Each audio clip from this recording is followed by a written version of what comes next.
So when I looked up the Wikipedia and searched you, I must say that the kind of research that I have been able to do about you, I wouldn't be able to do even about a superstar or a Bollywood celebrity. So how do I describe you? Are you a politician? Are you the face of present-day Hinduism? A man who runs a tirade against corrupt politicians? Or a person who calls a spade a spade? So please elaborate. I think the best description me would be Virat Hindustani. So we'll go ahead. Larger than life. Absolutely, sir. Yes, sir. A Virat Hindustani is one who's clear about his identity, who knows his country's history, who is able to aggressively respond to all threats that the nation faces, and finally is able to communicate with the people in the language that they understand. This is, in my opinion, it takes a little time to bring yourself to be able to qualify for that. Unless you know the correct history of India, you can never be a true Indian. I fully agree, and I think my audience here would also agree to that. Sir, you have been instrumental in exposing various UPA scams. You fought for the 2G scam. You stood by Ram Setu, and now you're fully activated for Ram Mandir. You dragged many to the Supreme Court, and you got a lot of them arrested. How could just one man single-handedly do so much? So we all want to know this. Well, you need really two things. One, you need to understand the Indian Constitution. Yes, sir. The Indian Constitution has enough provisions for individuals to enforce the law. And the Supreme Court and the High Courts are sensitive to people who come and approach them for where there's been a breakdown in law and order, or the government doesn't perform its duty. Now, that is one aspect. The second aspect is you should have very few aspirations, because that is when people get tripped up. If you have committed an indiscretion, you cut corners, then your enemies are very powerful. They have detective agencies mapping you all the time, and therefore you have to have a very simple life, a life which is not subject of censure or adverse publicity. When you have these two, people test you, and once they find that you are unbending, then they start adjusting to you. I would so agree to that, sir. I would so agree to that. Absolutely. Now, one more thing I'll add. In the beginning, I was subject to a lot of defamation cases. Yes, sir. And I found that one of the weaknesses in that for yourself is if you have to depend on a lawyer. I didn't depend on a lawyer. I married one. See how the audience instantly connects when you say marriage, the moment you say it. So, but I argue myself in court, and in the process, the truth is important. If you have made an allegation which is based on your knowledge of the truth, then ultimately you win. Even the best of lawyers have, on behalf of somebody or the other, filed cases against me and lost. Ram Jethmalani, for example, is a very noted lawyer. He filed 4 defamation cases against me and lost all of them. You dented his career, sir. Yeah. And there are some very trigger-happy politicians like Ms. Jayalalitha, who filed many defamation cases against me at the drop of a hat. And ultimately now I went to the Supreme Court and said that defamation is where you have exceeded your fundamental right of speech. For that you should not go to jail. So I have moved a petition in the Supreme Court to strike down that part of the law which says that you can be convicted and sent to jail if it is proved that you have defamed somebody. And I said the only thing that you can do for defamation is sue somebody for loss of reputation and therefore get money. And that means not going to jail. Most people are frightened of defamation law because it means going to jail. So whenever I found fighting a law in my way, I have found a way by going back to the Supreme Court to say that change the law. Change the law. And I succeeded. Superb, sir. Amazing. What an approach. What an approach. Sir, you are known for constantly chasing the Gandhis. There is a You fear. mean constantly chasing the fake Gandhis? Yes, sir. I'm really looking forward to excitedly with the terminology which is just going to come now. Special coined words. Yeah. Yes, sir. So you're known for constantly chasing the Gandhis, and there's this extreme fear psychosis at the mere mention of Dr. Swami at 10 Janpad. Yeah, well, they've tried every trick in the trade to terrorize me, to dissuade me. They've done very petty things also. They pasted Rahul Gandhi, Yes, sir. whom I popularly call as Buddhu. Yes, sir. Oh, super. Media get this. You want this. He had a poster pasted over all railway stations in the country and all bus stands, stating that if I wanted, if somebody wants employment for 2 years at the rate of 30,000 rupees, then they should telephone such and such number. The net result is I was flooded with telephone calls because the country has so much unemployment.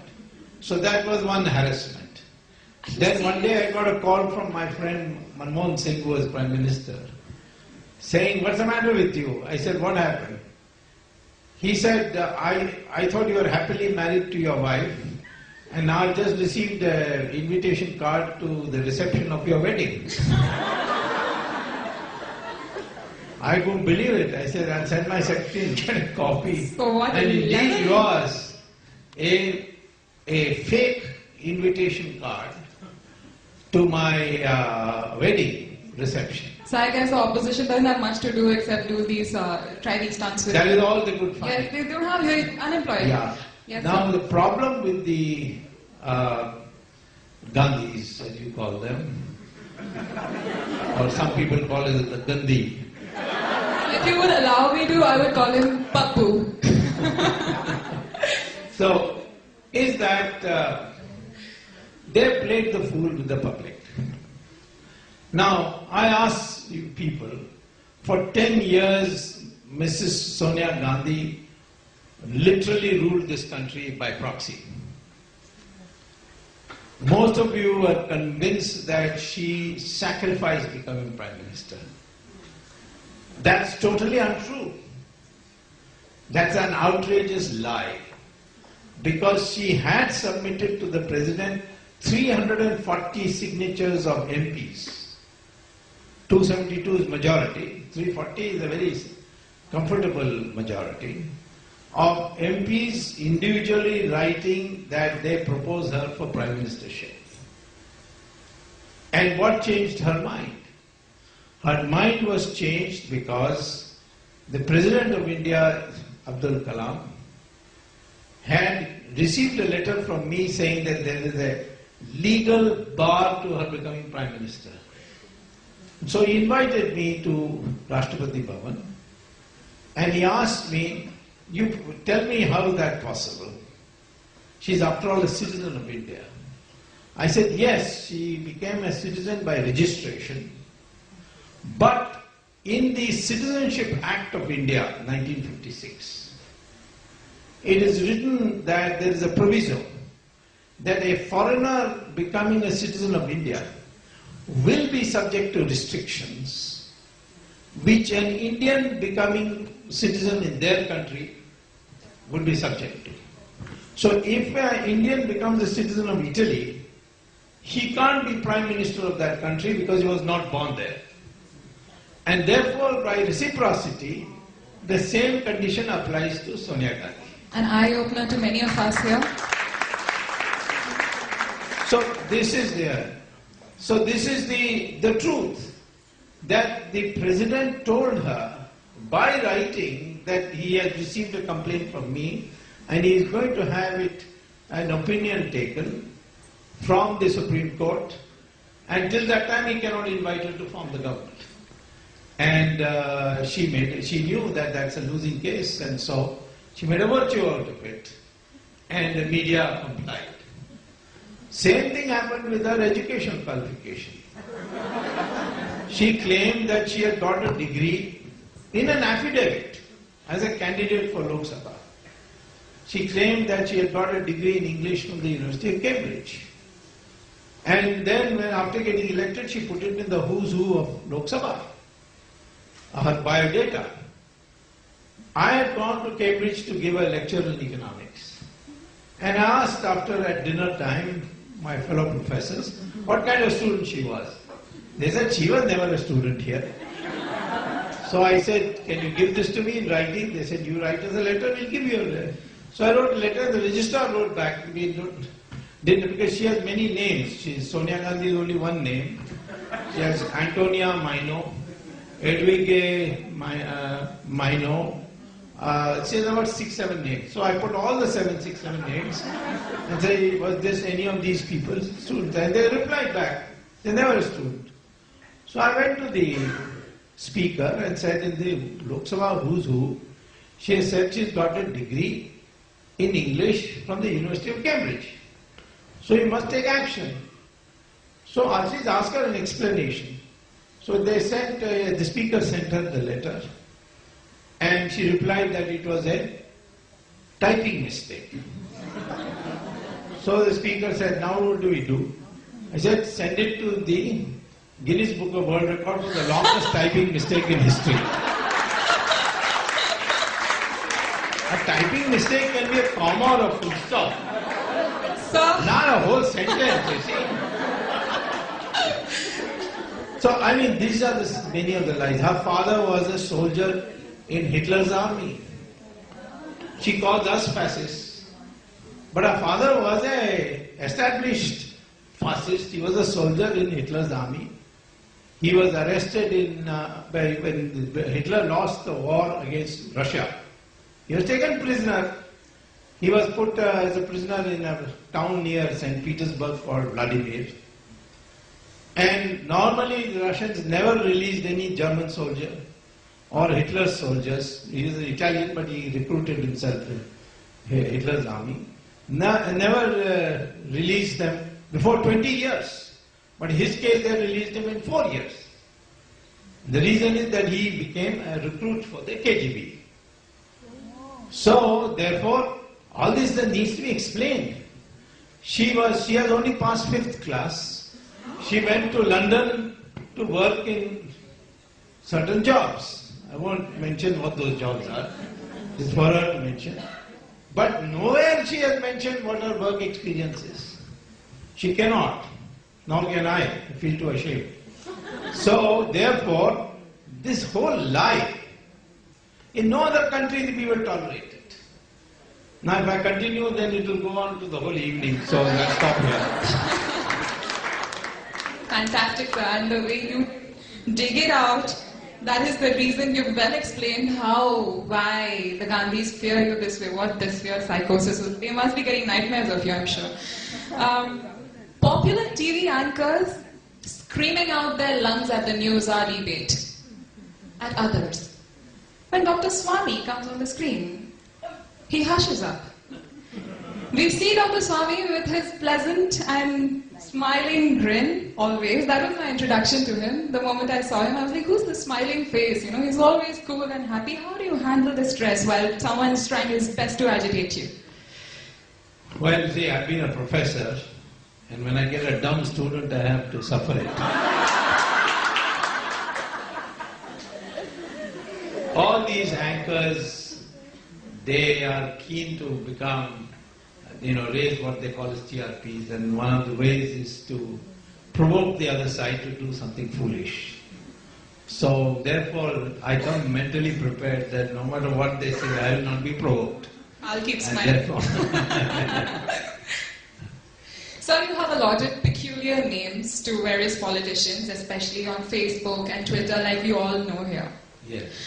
And I heard the other day from somebody that if anybody makes the mistake of saying one word against Dr. Swami on Twitter, there's a full army of 14 lakh young people supporting you and against that one voice. So how do you create this youth euphoria, and how?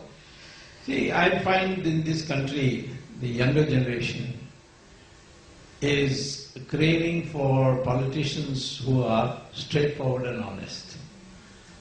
You may have wrong views, you may have absurd views, but they want you not to be a hypocrite and not say one thing and then do another. Absolutely, all the youth here will agree. And therefore, I made it a policy. Like this recent Asaram Bapu case. So please speak about it, we all want to know. The whole country thinks he's a rapist. And when I said I was going to take up his case for bail, he's been 18 months in jail for bail. All these 2G people who were taken into custody for interrogation were only maximum kept 7 months. And they were let off. And Supreme Court has many times said, bail is the rule and jail is the exception. But in his case, 18 months. Largely because he had annoyed Sonia Gandhi. And that he, in Gujarat, he had prevented conversions of tribals. Now, I was surprised when I learned, and he's got must be 5-6 million followers all over the world. Wherever I go, I find the Asaram Babu supporters. Of course, I know him personally. But I'm not a part of his ashram or anything like that. I'm a Swami in my own right, why should I have any sadhu? So, he had phoned me up and said, he had 8 lawyers who turn by turn tried to get him bail and have failed. And finally he said, I have only faith in you. These people all have cheated me, you come and give me bail. Now, I looked at his record. Now see what a difference between what appears in the press and what is the truth. The press says he's a rapist and a poor young girl was. This girl is from Chindwara. She was taking some Gita courses in his ashram in Jodhpur. And so she says the incident took place in Jodhpur of rape. And she goes and after 5 days files an FIR in Delhi. After 5 days. Now that's very unusual that police station will never take cognizance of a crime which is committed outside their jurisdiction. But Delhi registers an FIR.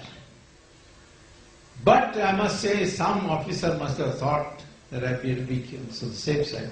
So he gets a medical examination done of her. And that report says there is not even a scratch or any indication of rape. So therefore the case is filed by the Gehlot government on the grounds that she is below 18 And the new law says that if you touch a girl also, just like a father, he's 75 years old. I don't know how he can commit rape, but anyway. If you just touch a girl, it's considered to be it is considered part of rape. Violation of... it is rape. It is part of the definition of rape. So, with nothing, this person who has been all his life preaching and built such a following. So I've decided I will go. And I went to Jodhpur to meet him and then collect the papers and all that. In the beginning, the Twitter, they are all saying, we never expected you to get involved in this. Why are you fighting corruption? Why get into this? But as I stood firm, they have come around. Yes, sir. After seeing all these facts. So, therefore, I think this modern generation is fed up with politicians who pretend to be something else and they are not. Particularly if you pretend to be a sadhu and you are a sinner. Exactly. Then they don't like it at all. In my case, I say, I take it as, like it is, tell it as it is, be blunt, be rude if necessary, but don't tell lies. Absolutely. And that is what has attracted the young people to it. Absolutely. I think Dr. Swami has redefined the word politician, and a lot of politicians have a lot to learn from him. When I hear the word politician, the first thing that comes to my mind is corrupt. But you, sir, you have started a new league in yourself, sir. And I really hope you can clone yourself in various parts of the world to make this place a wonderful place to live in, sir. Really do hope so. We need more of you. Sir, two important things promised in the NDA government manifesto when you came into power last year was getting back the black money and also rehabilitation of the Kashmiri Pandits. Yeah. Sir, would you like to shed some light on the progress on that so far? Yes, that's easy to tell you. There's no progress. But let me tell you how it can be done and whether we will do it in the remaining 4 years. First of all, you see, as far as black money is concerned, there are 70 countries where you can do secret banking. And there are known 4 methods of getting black money back.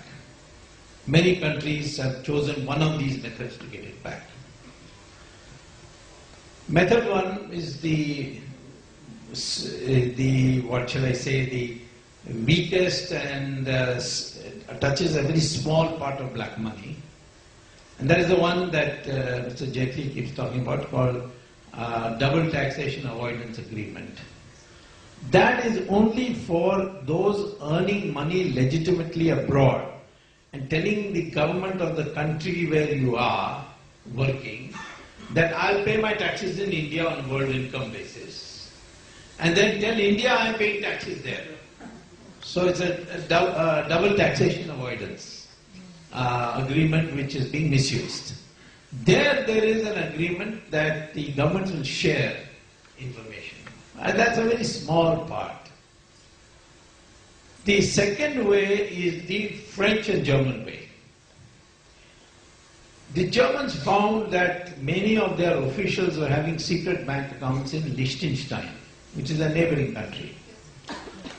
And this Chancellor Merkel, she told the king of Liechtenstein that our German citizens are having accounts which are illegal.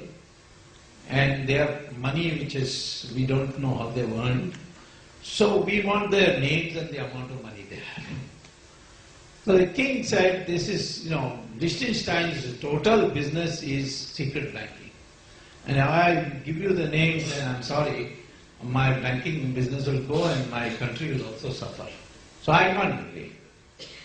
So Merkel then did the next step she took, which is she called her secret service people and said, find out who's the senior most banking officer in the Bank of Liechtenstein.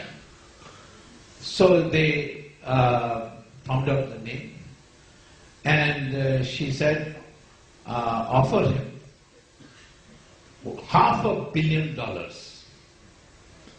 if we can put down on CD all the names of the Germans having accounts and the amount, and offer him that we'll give him a US citizenship and also plastic surgery to change his face.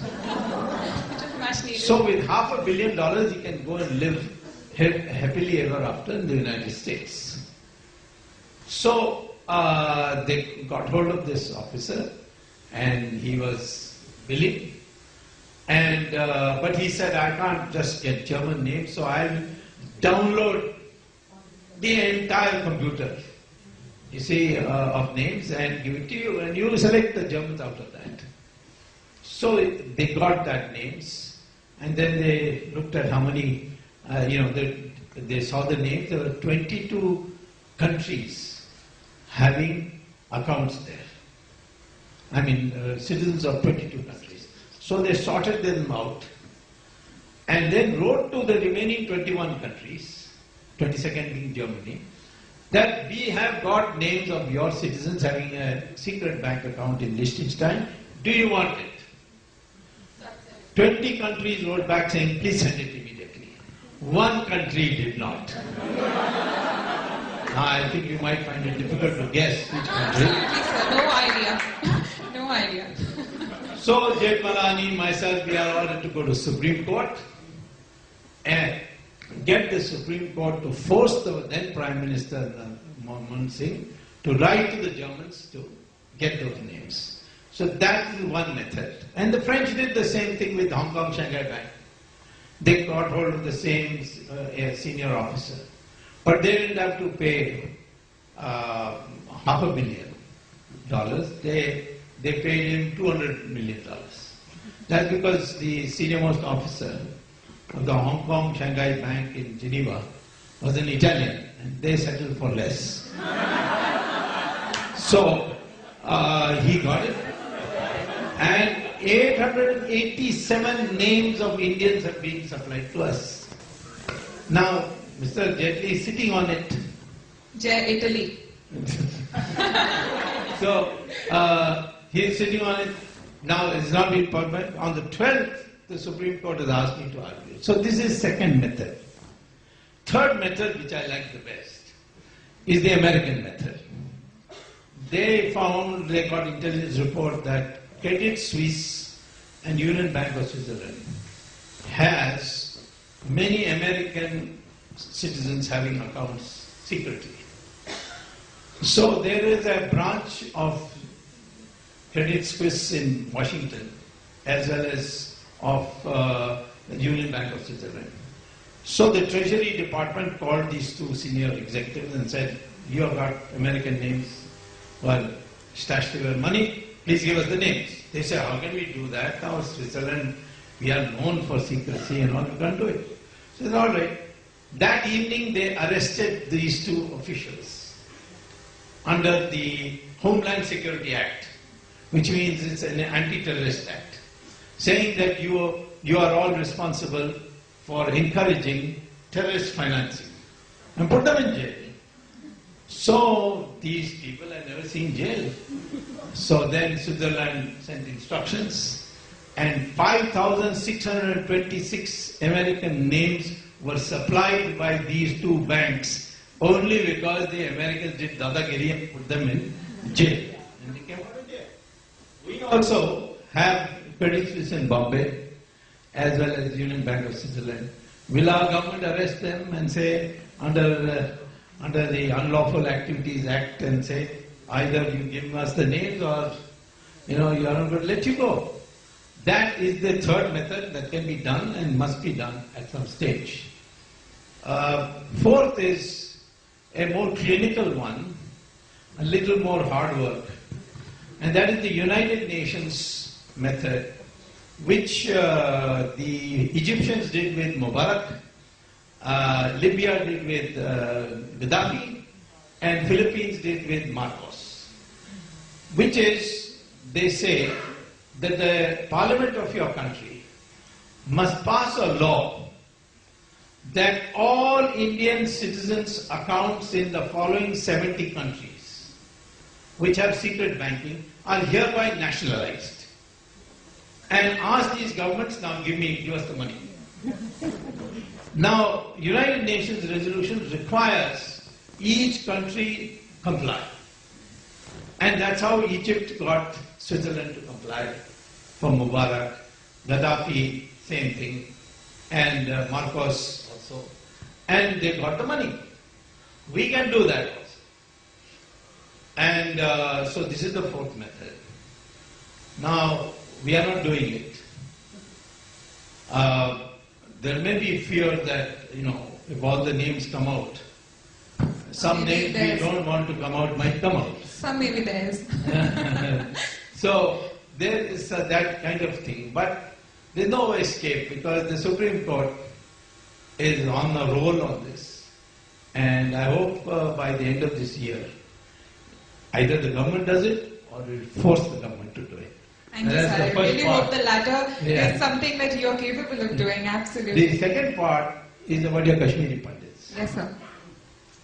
Now, first lesson you have to learn, and I'll be blunt about this, from the driving away of 5 lakh Kashmiri Pandits from the valley.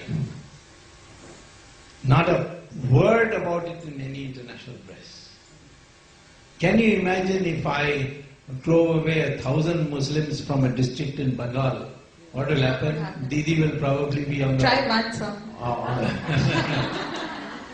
Now, another thing that you have to draw a lesson. Where this country is secular and democratic because the majority is Hindu. If the majority is Muslim, I don't know of a single country which is democratic and secular. In Saudi Arabia, there are 2 million Hindus there, working there. Can they build a temple? No. Can they celebrate Diwali? No.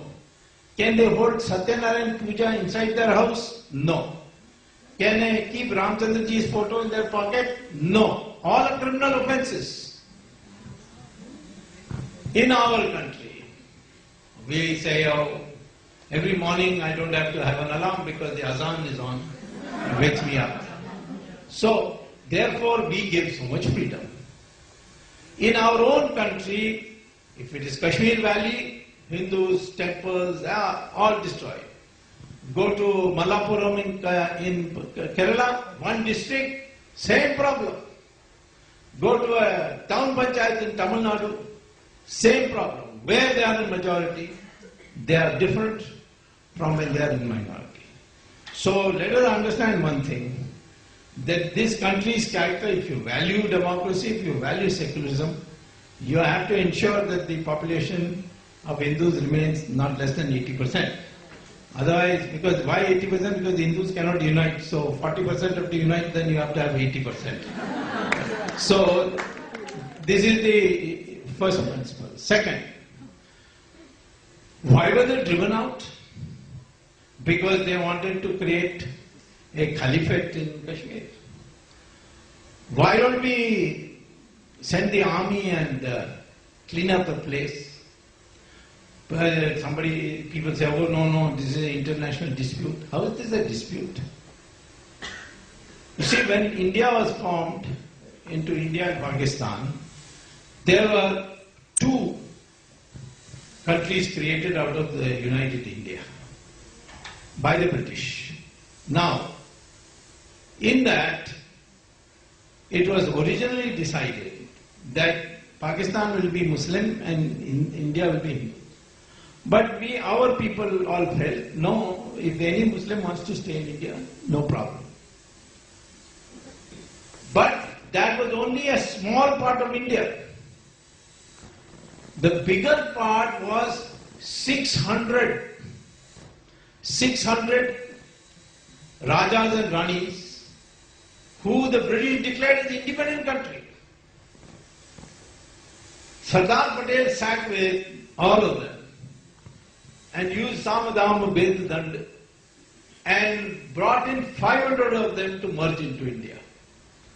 And the merger document which the British Parliament had prepared it's called the Instrument of Accession, says that the Raja or the Nawab, if he signs that, he doesn't have to ask the wishes of the people. His word is final, and the merger is irrevocable. That is, once it's merged, you can't demerge. So 500 states merged into India out of 600. 100 merged into Pakistan. Kashmir was one of them which merged into India. So it became an undisputed part of India. And how did it become a dispute? With Jawaharlal Nehru, without asking anybody, including the Indian cabinet, went and filed a petition in the United Nations. Jawaharlal Nehru never listened to anybody, you know, except occasionally Edwin Mountbatten, but otherwise. And she told him, go. She said, oh, you'll be an internationally famous person, and this and that, you'll be treated as a world leader. And they made a complete mess of it. Otherwise, imagine if the Hyderabad had gone to the United Nations, what would have been our fate? Junagadh had gone. Thanks to Sardar Patel, these were merged into India. Now, you can't ask the Kashmiri Pandits to go back, because they will be butchered there. So what do we do? In my opinion, well, they are trying one idea of creating an conclave for Kashmiri Pandits. I am not in favor of that. Why should they live in a ghetto? What I would like is, we have got 1 crore ex-servicemen, of which 1 million, that is 10 lakhs, they are still fighting fit. They are more than that, but we need 1 million of them, 10 lakhs. 5 lakhs Kashmiri Pandits were driven out. We send 1 million ex-servicemen into Kashmir and say, occupy all the houses of the Kashmiri Pandits, which they have abandoned and come back, restore order, give them weapons, give them money, and then ask the Kashmiri Pandits to come. Because then they'll be looked after this crowd. That is the way to do it. Will we do it? Of course we'll do it in sometime in the future. It might take time, but can surely... Yeah, it requires this mindset. Absolutely, sir. Absolutely. So, there was a picture that I found on the internet with... I think you know about the picture, that you can imagine what I know what's most coming people up. refer to. Yes. So, sir, you are disguised as a Sardar. Yes. And that picture was clicked, I think, during the time of emergency. Yes. So, in fact, we have an audio visual, Sure. which we would like to share with you, sir.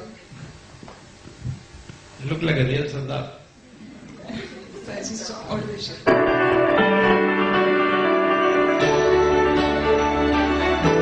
The theme of the year.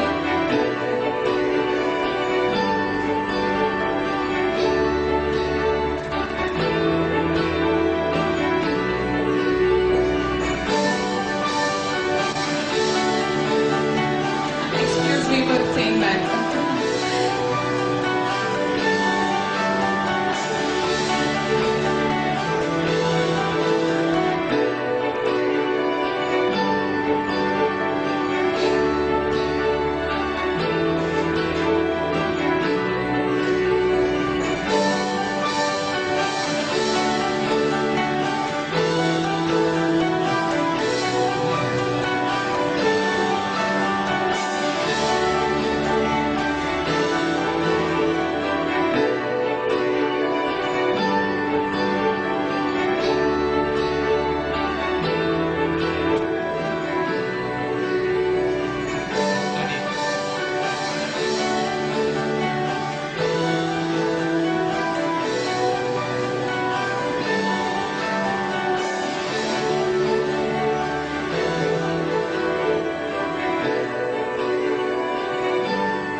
picture that I'm talking about, that's Dr. Subramanian Swami and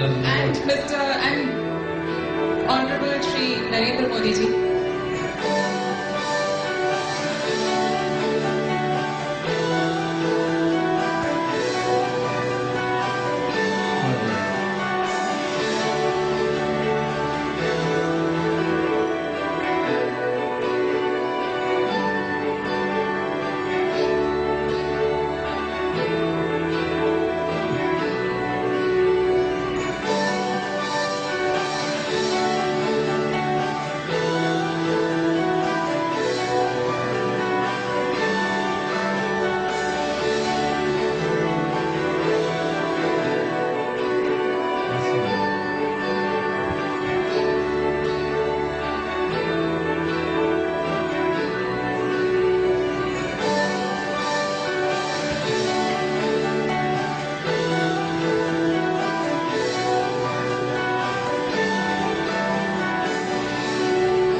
Swami for you, ladies and gentlemen.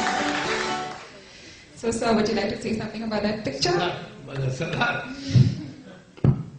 The other day, one of the Akali Dal Sikhs told me that तुम तो असली सरदार हो और मनमोहन सिंह असली मद्रासी है. So I said, why? He said, तुम इतना लड़ते हो, कोई मद्रासी ऐसा लड़ता है? Well, they are known as very quiet people, the orderly people, and why is it? I became a Sardar because, see, at that time I had to disguise myself to see that I wasn't caught, and I had to move around the country, so it became necessary. And of course I didn't know Punjabi, so I had a little difficulty. One day I was going on a scooter and the Sardarji scooter driver tells me, Sajja ya khabba. That means left or right. I didn't know that. So I kept telling him Siddha Siddha. So after some time he stopped the thing and said, he asked me in Hindi. That means he came to know, he thought there was a fake. He said, kya baat hai? So I told him, I don't know Punjabi because I am a Canadian Sardar. The biggest mistake of my life, because he said, acha, he took me to a restaurant, then he wanted a visa to Canada. I had to humor him and took his religiously his address, and I said, I'll send you a telex. Those days only telex was there. Now, there were a lot of experiences. Becoming a Sardar, came to know a lot of the way the society deals with it. Once I was traveling by train, and next to me was a mother, Tamil mother and a small son. So she was telling him in Tamil that be careful, they are Sardar, very dangerous people. So don't sleep and fall on his thing because they can do anything. Now I could restrain my laughter. And they must be wondering why I would be laughing. So, I mean, you get to see the world in a different way. But then I got a message from Jayaprakash Narayan to go abroad.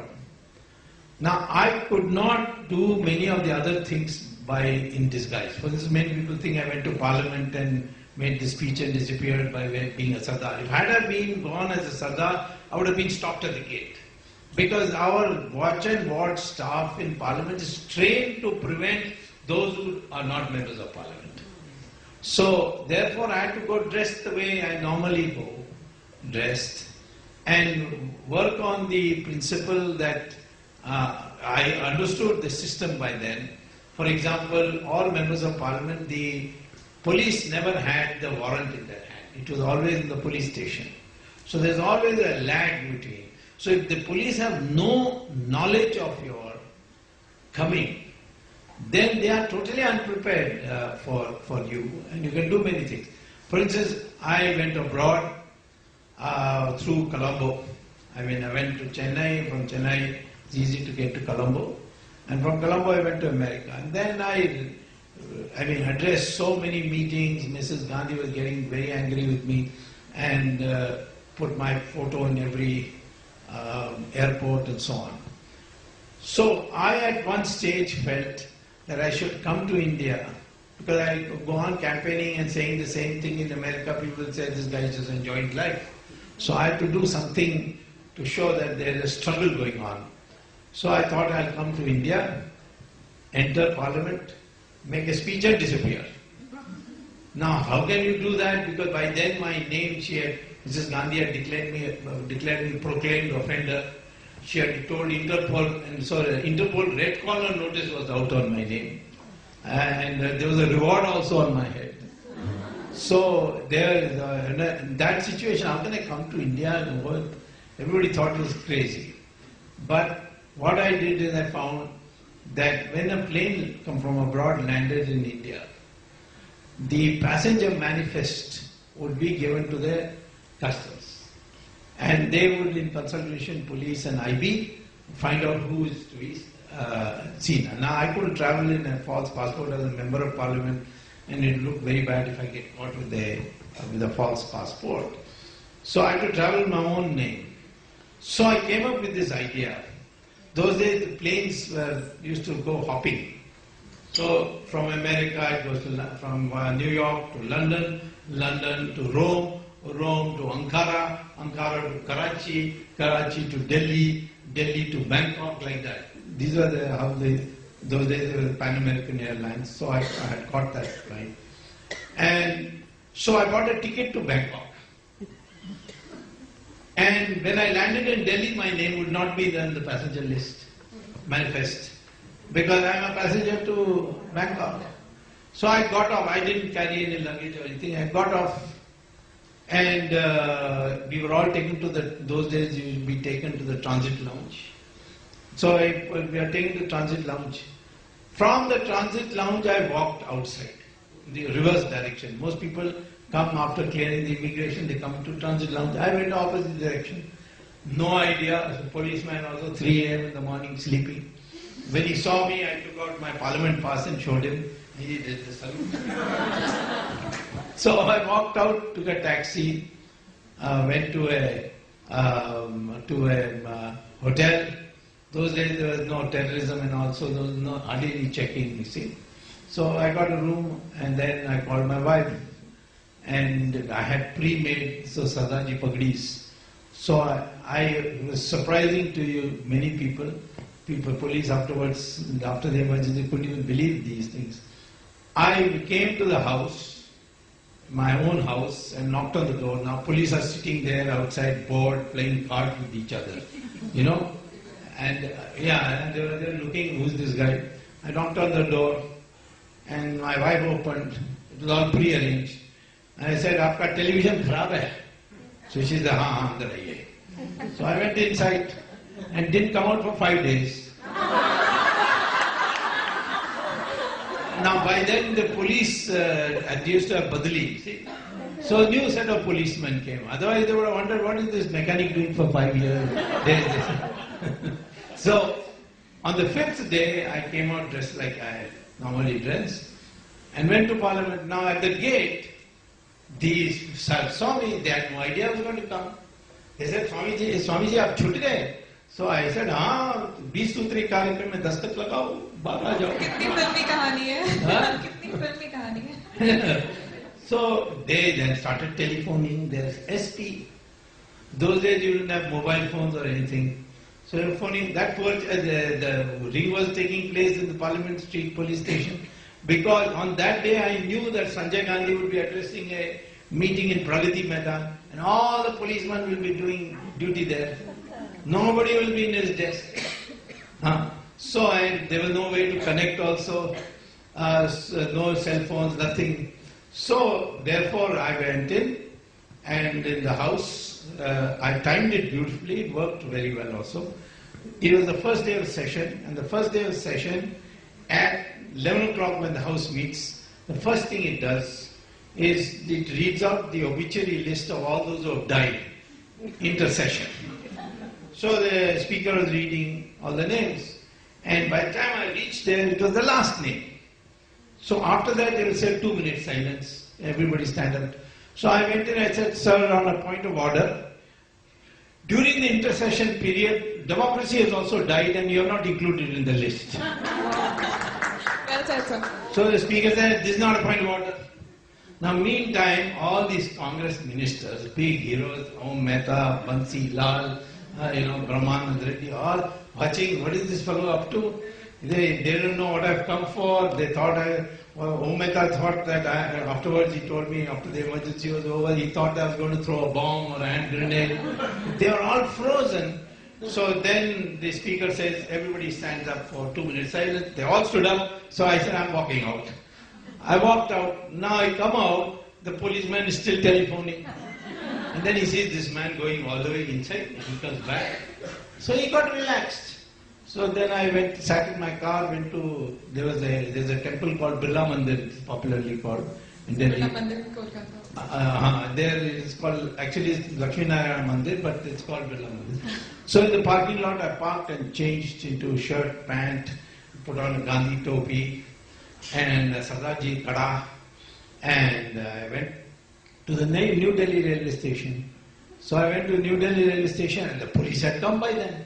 They're all looking for somebody in kurta pajama, you see, and then I thought the best thing to do is to take the attack.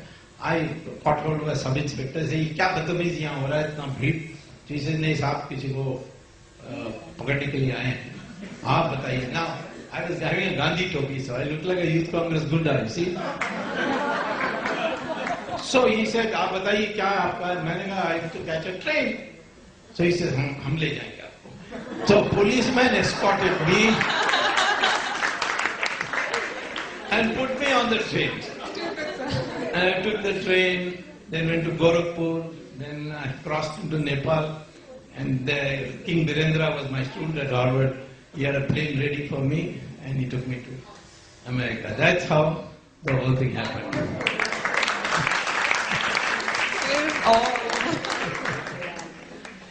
Such a masala session here, going on. So I would say that you're a powerhouse of energy. You're always on the move. And what keeps you on the toes always, and it's so full of energy, so exuberant. So what's the secret? Tell us the secret. Well, some of it you won't like. First of all, go to sleep not later than 10 o'clock. Do that, sir. Alright, so step one. Wake up at 4 a.m. Do yoga, pranayam, and if any guru has taught you a mantra, I had a very, very, very famous guru called the Shankaracharya of Kanchi, who has lived 100 years, was considered God, and popularly called Parmacharya, Chandrasekhar and Saraswati.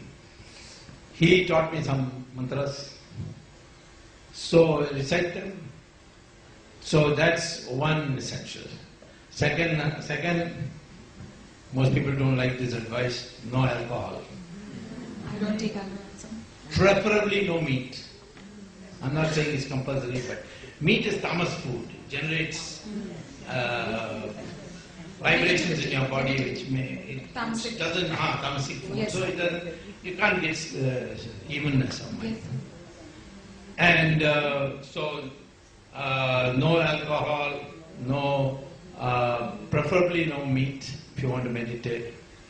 And of course regular sleep is, the sleeping habit I told you.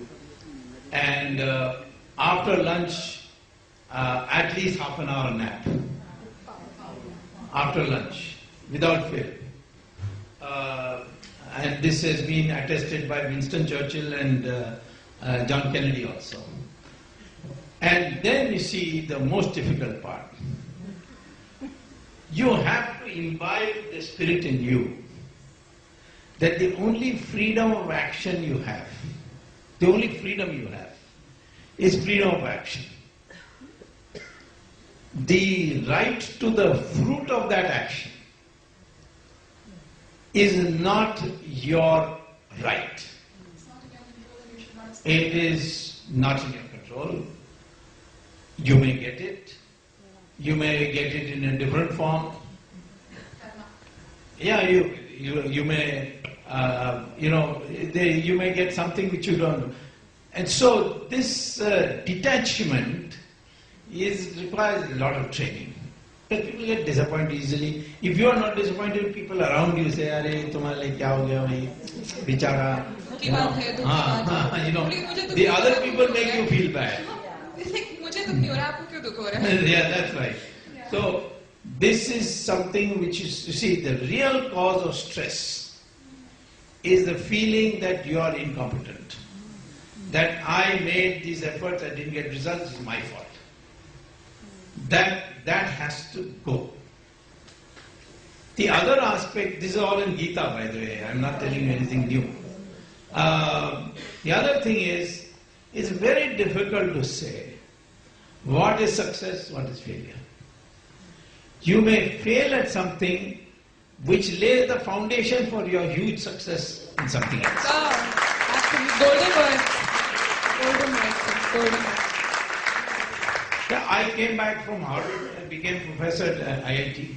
Mrs. Gandhi got angry with me because I was making fun of her policies and all that. And they fired me. See? And I became a professor at IIT at a young age of 28, which is nobody becomes a full professor at 28. But I was already a professor at Harvard, so they had to give me that. But they fired me one day. Now, Mrs. Gandhi and the communists ensured I don't get a job anywhere in India. They wanted me to leave the country and go away. So I thought, well, what should I do? All right, I'll do something else. So that's how I came to politics. It's not because I wanted to be a politician. I had nothing else to do or go back to America. Now, soon after 2-3 years, Janata comes to power. And Moraji becomes Prime Minister. He remembers that I was fired. He calls me, IIT fired you, no? I said, yeah. He said, I'm going to appoint you as a member of the Board of Governors. Of IIT. I said, that very body which dismissed you, you're going to make me a member of that?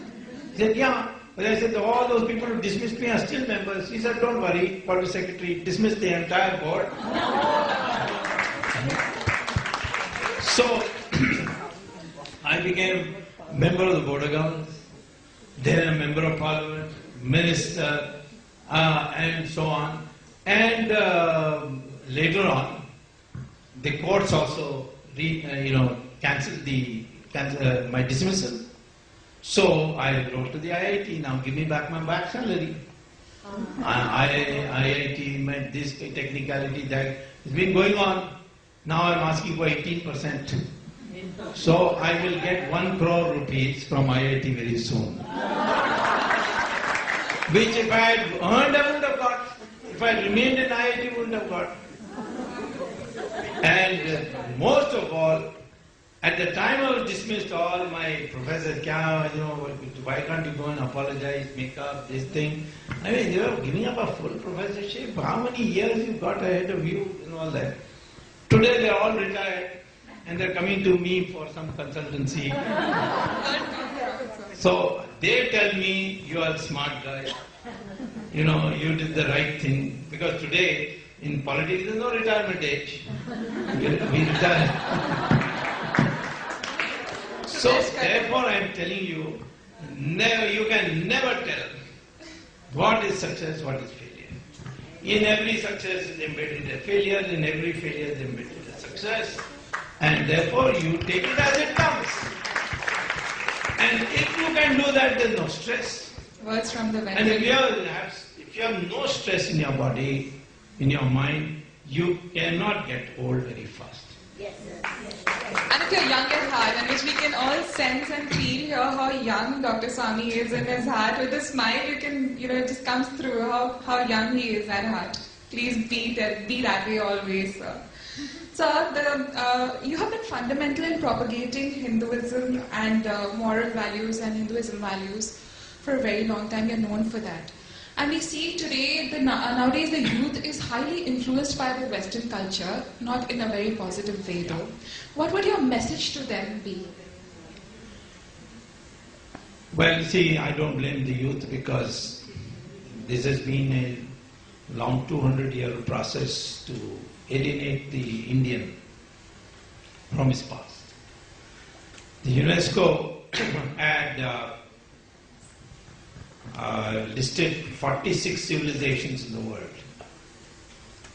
45 have disappeared. Greece, Egyptian, Roman, all that. Mesopotamia, Babylon. But Hindu religion, Hindu civilization is the only one which is still continuing. This is not my boast, it is the UNESCO's analysis. Now, I am not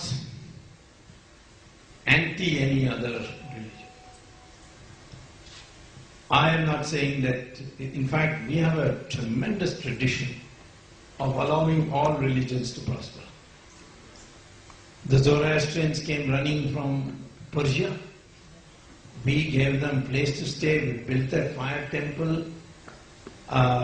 There were only 5 conditions imposed by the Dwarka Shankaracharya. He said, you must not speak Persian, you must speak Gujarati, which the Parsis do. You must not eat the cow, which the Parsis do. You must not bear arms, they don't bear arms. And then they said that in the marriage you must recite 4 shlokas of Sanskrit, which they do in their Parsi marriages. So there were certain conditions and the Parsis are following it. And there are only 60,000, 70,000, but they are in all top positions. Chief Justice of Supreme Court till recently was Kapadia, the Parsi. Our Air Force Chief was Pali Mirza, Parsi. Attorney General Swarabji, Parsi. My wife is a Parsi, yeah. So, therefore, we looked after them. The Jews persecuted everywhere in the world. Only place they were received, their synagogues were built by the Hindus. And when Israel was formed, the first resolution they passed after adopting the constitution is a vote of thanks to India. Thank you, India, you are the only country which didn't persecute the Jews.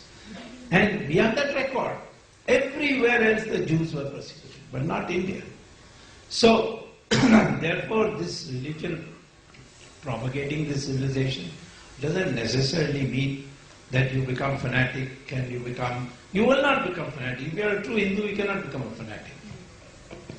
Second is, slowly, many of the things we said, which our people used to make fun of, because they were anglicized, westernized, the West is beginning to accept. There is a film actress in Hollywood called Julia Roberts. You heard that name? Pretty Woman or something like that. Julia Roberts came to India for a shooting. And then she told the company, I want to go to such and such ashram. So after the shooting was over, they took her. She spent 3 weeks there.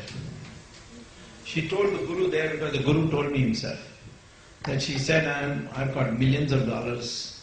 I won every Oscar I could possibly win. I have a good family, but I am not happy. What is it in my thing that I am not happy? So the Guru said, I can't teach you like this. You'll have to stay here for 2-3 weeks. So she said 3 weeks. And then after she went back to Hollywood. She called a press conference with her husband present, children present. She said, for the first time I've understood how to be happy. And therefore I am from today with my husband and 2 children becoming Hindu. She declared that she That is our culture, that is our heritage. Yeah. Now recently there was a controversy that you'll have yoga without Om. Now, if you go back to you go to Google and you type Om and NASA. The sun. Yeah. Astronauts, satellites, all have discovered that the sun emits a sound which is Om. And NASA itself says this is what the ancient rishis of India had. Why don't I hear it? Because it is lower than 20 megahertz frequency. Anything below for 20 cannot be audible. Anything above 20,000? Dogs can hear it, I think. Yes, dogs can hear it. So I had researched on this before when I was pregnant, and when I had my baby, I named her such that her name in itself had Om pronounced as Soumya. So Om is there as part of the... When I say Soumya, even no matter how angry I might be at her, I immediately cool down. So I do not remember the last time I must have got angry at her, because it doesn't happen. I say Soumya, I cool down. So there you are. The rishis heard it because of meditation. They have trained themselves to hear low frequency sounds. Second, you type in Google Sanskrit and NASA. And what will you get? That 20 years research NASA did on which is the language in which computer should store knowledge. Because you see, we are born, we acquire knowledge, then we die, and with that the knowledge dies. So it was decided to have a project that after your retirement you sit before a computer and tell all the new things you have learned, so that you can make a volume of knowledge. But somebody will speak in French, somebody will speak in English, etc. So which language do you translate it into? They said English is not possible because there the computer will get confused between PUT put and BUT but, you see. So they wanted to perhaps create a new language. But finally they said, no need for a new language. There is one perfect language for the computer, and that is called Sanskrit, and they made Sanskrit compulsory for anyone studying artificial intelligence in the United States. See? Most computer-friendly language. The most computer. Yes, most computer-friendly. So, yoga, so many things are now being accepted, which is their part of us. But we have got this inferiority. So, therefore, I say another thing, when I was a student, I went to get a PhD from Harvard first, before I became a professor there. And I had this American classmate sitting next to me, and he said, I want to ask you one question. Don't mind it. I said, what question? He said, why did you Indians follow Mahatma Gandhi? I said, a funny question. I mean, what's wrong with it? He said, the man is not properly dressed. How can you follow such a man? I mean, he just wears a langoti. So I said, why? What's wrong with that? Supposing Mahatma Gandhi wants to become a leader in America, what will you do? He said, you put him in jail for indecent exposure. That is a very important comment, because every American politician is so well dressed. You see, even the Pope is so well dressed, satin gown, diamond necklace, ruby necklace, his topi is full of jewels. But see our sadhus, you see, they're just one piece of pagwar kapda. And Mahatma Gandhi, just the langoti, the whole country is going crazy after him. So, what does it show? It shows that in our society, we never considered material prosperity as an index of your success. It's not looked down upon. But it is not the highest is knowledge and sacrifice. In no other country, losers are celebrated as heroes as in India. Rana Pratap, loser. But hero, Rani Jhansi, Subhash Chandra Bose. I mean, you can name large. Of course, we celebrated winners also like Shivaji or Vijayanagaram Empire. But this country has always valued certain things, and in that process we have formulated the Sanatana Dharma to mean material growth with spiritual advancement. So the two have to be harmonized. Then only your society can be harmonized. Otherwise, if you just go after material growth, then you will get greed. Greed means corruption. Unless you reduce the importance of wealth as an index of social status, you cannot eliminate corruption in a society.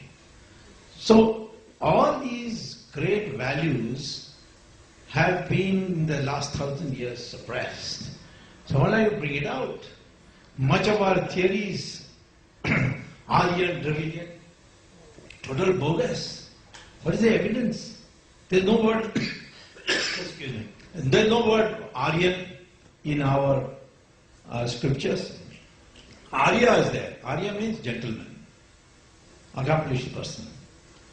The word Dravidian was coined by Adi Shankara to mean where the three coastlines meet, or the three seas meet. Dravid became Dravid. The British created that Aryans. They came from Europe through Khyber Pass, and Dravidians were ruling. They would beat them up and drove them south. And they created a movement called Dravidian movement. And this stupid fellow of Karnataka, he used to celebrate Ravan Leela.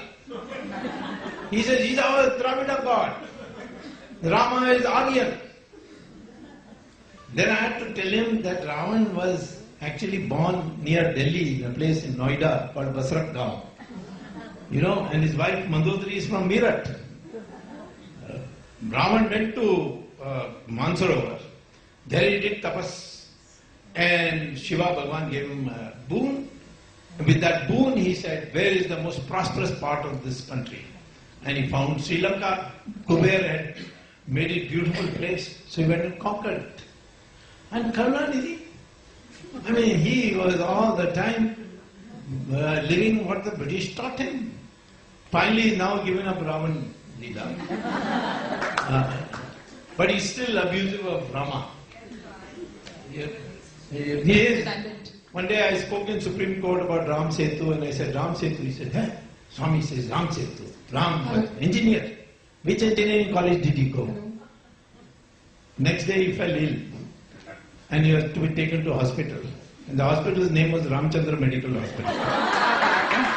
Jai Shri Ram. At this, let's say Jai Shri Ram. Anyway, I told him, I hope please check up that Rama is MBBS, otherwise he might be in trouble. So I'm saying, all this garbage which has been fed into our brain, making us ashamed of ourselves, which was the British objective, they achieved it. But they are gone now. So now I want a renaissance. All this caste differences, Varna was never birth-based. Lord Krishna says so in Gita. Otherwise, how Vishwamitra can become a rishi of rishis? His father and mother were Kshatriyas. Valmiki, by the way, was a scheduled caste. And he wrote the Ramayana. Vedavyasa's mother was a fisherwoman. Kalidasa was a Vanavasi. He was cutting wood in the forest. All these people became rishis. How? It's not got to do with birth. It's got to do with decentralization of power. And therefore, if you followed the discipline of a Brahmin, you become a Brahmin. Pursue knowledge, give up wealth, give up land, give up property, just live a simple life. Then you will be worshipped, you will be the highest. Even the Rajas have to salute you. That was the system which was original there. Now it's all forgotten, it's all degenerated, it's become birth. And I therefore say, forget this altogether, it's not rescuable. So just say, for Hindus, they should say, I am Hindu and nothing else. And rise above it. If you want to get married and you want to look at caste, I don't mind, but that also is no good because genetics says the more cross-breeding, the better. But anyway, that's a personal choice, I won't get into it. But to unite this society and to realize the glory of this heritage you have, that is the reason why I propagate. Now in that process, other questions come up where things become a little hot, like this Ram temple. No, you see, I'll get to say something about Ram temple. Everything is there, I'm eating your words. You see, I hope you don't need indigestion. No? There is a difference between a temple and a mosque, between a temple and a church. Please don't use them in the same level. Temple is constructed after 41 days of fasting, and a puja is conducted called Prana Pratishtha Puja. As a process, we believe that God enters the murti and he becomes the owner of the temple. After that, I can be a trustee of a temple, but I can't be the owner. Now, what is a masjid? Masjid is a place to read namaz. Is there God there? Ask any Saudi Arabian scholar. He said, no, not at all. So in Saudi Arabia, they demolished masjids. Why? To build a road, build an apartment. If there was a masjid in the Calcutta airport runway, Didi will come and say, no, you can't touch it. But there they will demolish it. Because they say it is a prayer hall. And you can put it, shift it. So masjid is not the same status as a temple. Church, same thing. It's a prayer hall. And if you take the cross out of it, then it becomes just a building.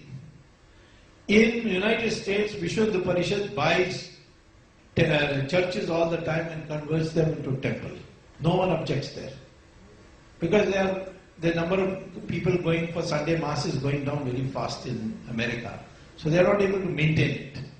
In Britain, the most famous church is now being converted into a bar. All this is available, yes. All this is available in your search engines of the Google. Just type church as a bar and you will get it. So, when I say build a Ram temple, it is because it was originally there. How do I know it's originally there? Allahabad High Court set up a commission inquiry, they did satellite mapping, then they did lasers, they used lasers, then they dug the ground and found there was a temple. So there was a temple.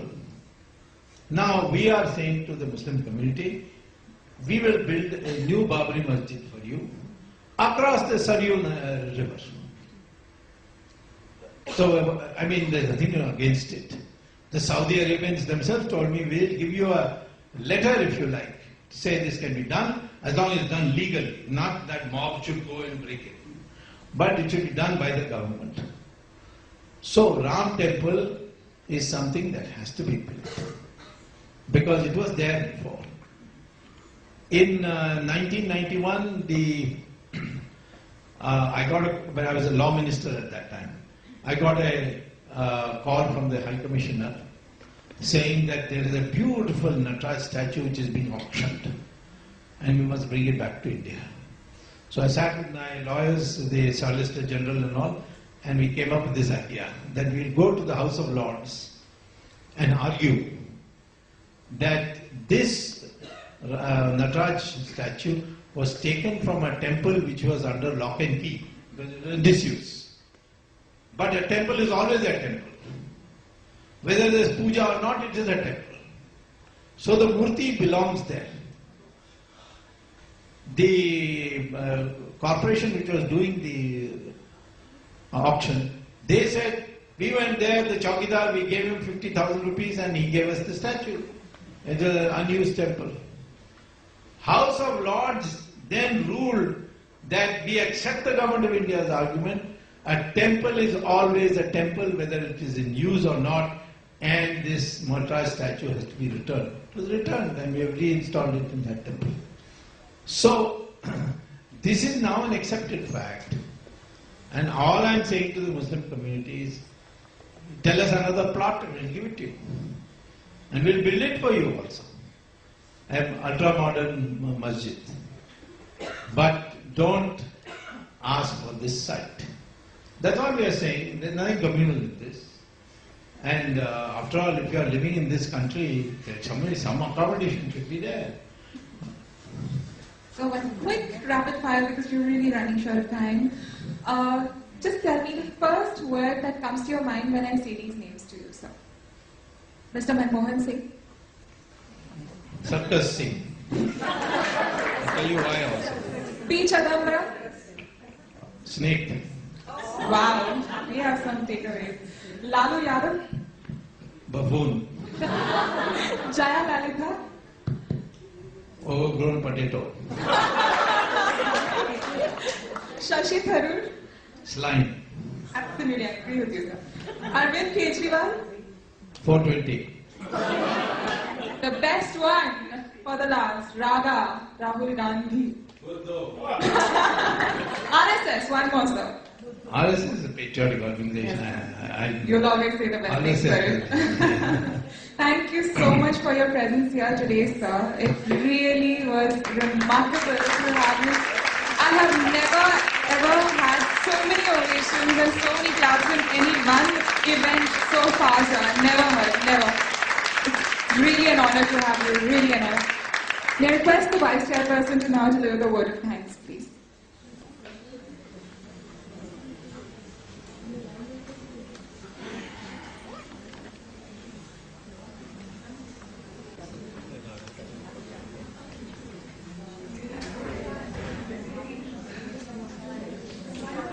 Because we are really short on time, okay, since there is a request.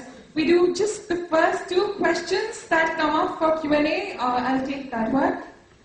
Yes. Introduce yourself, please. I'm Ritu Shashi Bhargav, Millennium Mams. Sir, I think you're the only person here who can shed some light on what... Sorry. Sir, I think you're the only person we know of who can shed some light on what was the real story of Netaji Subhash Chandra Bose.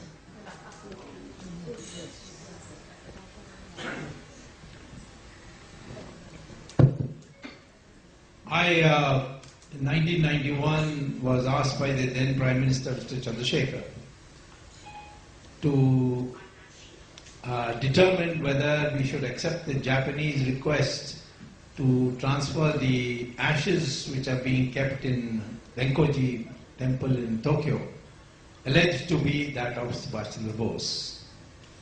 And at that time I called for files. All the files were not shown to me, but some were. And on that basis I concluded that we should not accept these ashes because there is a controversy about it. Now since then I have slowly reconstructed based on inputs from America. America is important because Taiwan was in the grip of the Americans at the time, just after Subhash Bose's alleged plane crash. So I came up with this verified facts. Fact number one, Subhash Bose caught a flight with all his INA people, about 15-20 of them, and boarded a flight to Saigon from Singapore. Landed in Saigon. In Saigon, the Japanese told him, and this is now around 15th-16th August 1945. Hiroshima, Nagasaki was devastated on 8th and 9th of August. Japan had surrendered. 6th August, my mom's birthday, so I remember. So the Japanese had surrendered. Hitler had already committed suicide. The Allies were victorious. And he landed in Saigon, and the Japanese, who were still sympathetic for Subhash Bose, they said, we have been able to find only one plane to take you to Tokyo. And then you have to decide your future, because the Americans will take control of Tokyo in another 7 days by mutual agreement. So that fighter jet, it was a fighter plane, excuse me, had only 2 seats available for Subhash Bose. One for himself, another for Habibur Rahman. The others were all told to meet their fate as they see deemed fit, and were left behind. The plane had come from Philippines to go to Manchuria. That was the original plan of that plane. Subhash Bose was to be dropped off in Tokyo. Now this up to here, it is established fact. The question then became, what happened? The story then came that Subhash Bose, when plane landed in Taiwan, Taipei, and when it took off, it crashed. I mean, after refueling, it took off, it crashed. And Subhash Bose's body was charred, and he is dead. Ironically, Habibur Rahman's body, there wasn't even a scratch. And he was found later in Tokyo. Now, how this to reconcile? Then the Americans were asked only in 2003, never before, was there a crash in Taiwan, in Taipei? They said no, we have no records of any crash. Were there dead, burnt, charred bodies in the hospital there, the army hospital there? They said no. We have no such record. There was none of this kind. So, there is no evidence. Why did Shah Nawaz Khan go and ask this question in Taipei? Because Shah Nawaz Khan took the stand, we don't recognize Taiwan, therefore I didn't go. It's a stupid argument, you see. But he didn't go. New commission came up in 1970, Khosla Commission. Why didn't they do?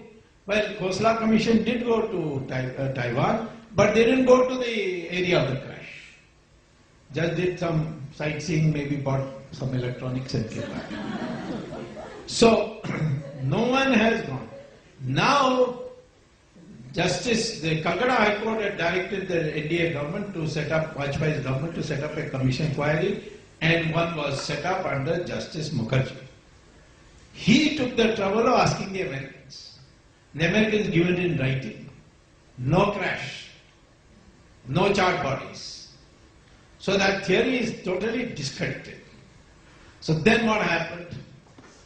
According to, now I'm working the backwards. Based on what data I have from, as a minister I got at that time. Subhash Bose flew to Manchuria, which was at that time occupied by the Soviet Union under Stalin. World War II, they had taken this area. And he thought that the only possibility of where he could be safe, he couldn't come to India, because the British were still in control in 1945. He couldn't go to Europe because their allies had won. He couldn't go to Japan because in 7 days the Americans were going to take over. So he said, well, let me try Stalin again. So he went to Manchuria, he was arrested by Stalin and taken to a jail in Siberia. And he was put there. Now, when I was minister, I was shocked to find an affidavit filed before the Khosla Commission, but Khosla Commission never cared for it, by one Shamlal Jain, official stenographer of Jawaharlal Nehru. And he says that at 11 p.m., the night of 26th December 1945, which is several months after the alleged death of Subhash Chandra Bose, I got a call from Jawaharlal Nehru saying, come right away, even if you're in pajamas, come in your pajamas, to Asaf Ali's house. And he says, I rushed there. And Jawaharlal said, I have to give you some dictation. First you type a note, which I got in hand. So he read it. It was from Stalin to Jawaharlal, where he says, I have taken Subhash Chandra Bose, I mean the English translation of it said, I have taken Subhash Chandra Bose as my prisoner. Now please advise me what I should do with it. So he typed that. Then Jawaharlal Nehru said, take dictation. To Clement Attlee, Prime Minister of UK, I mean Britain in those days. And he says, Dear Mr. Prime Minister Attlee, I have been just informed by that scoundrel Stalin that he has got Subhash Chandra Bose in his custody.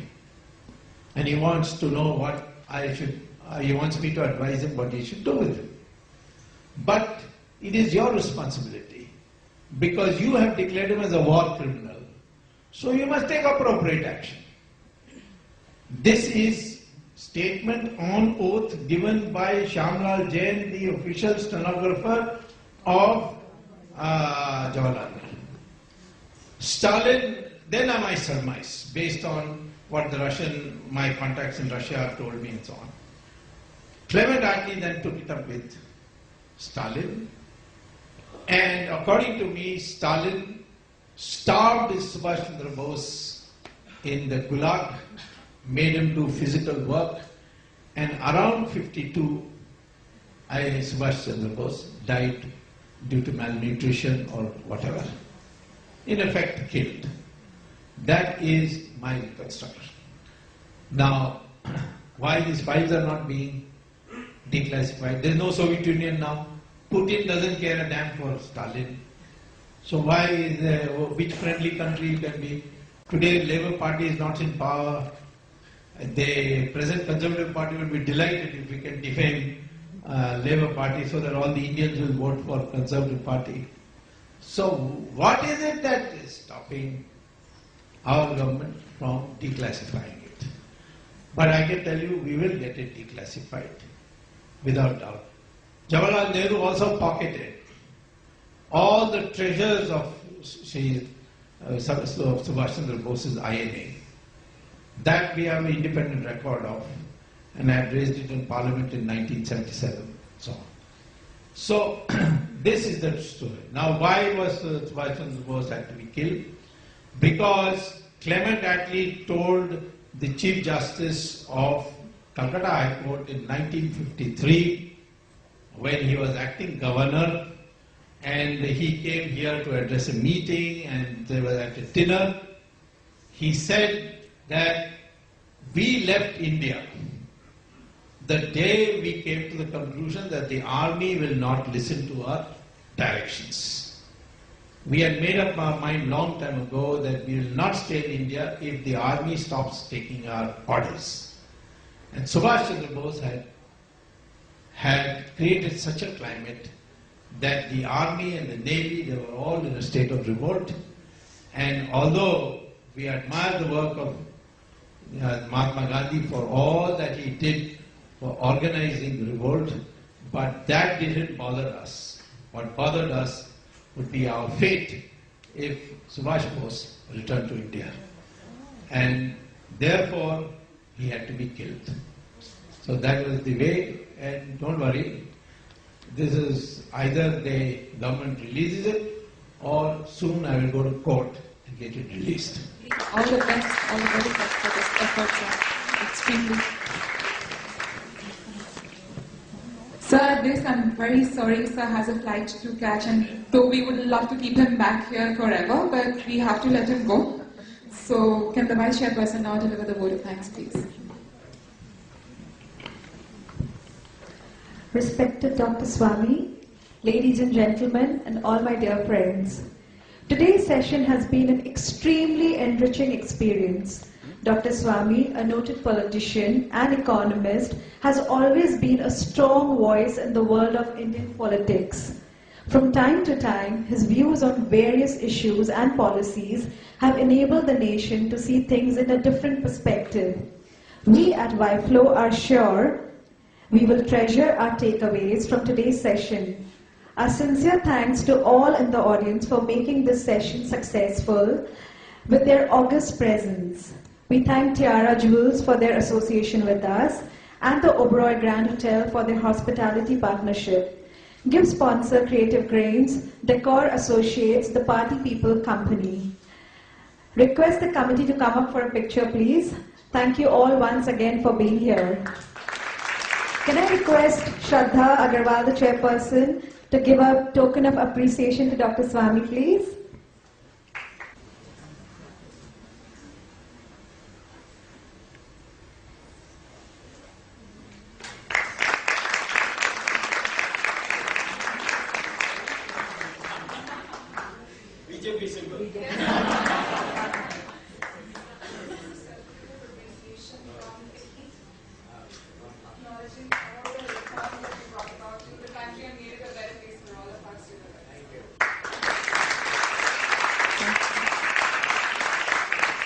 The committee, please step up for a picture.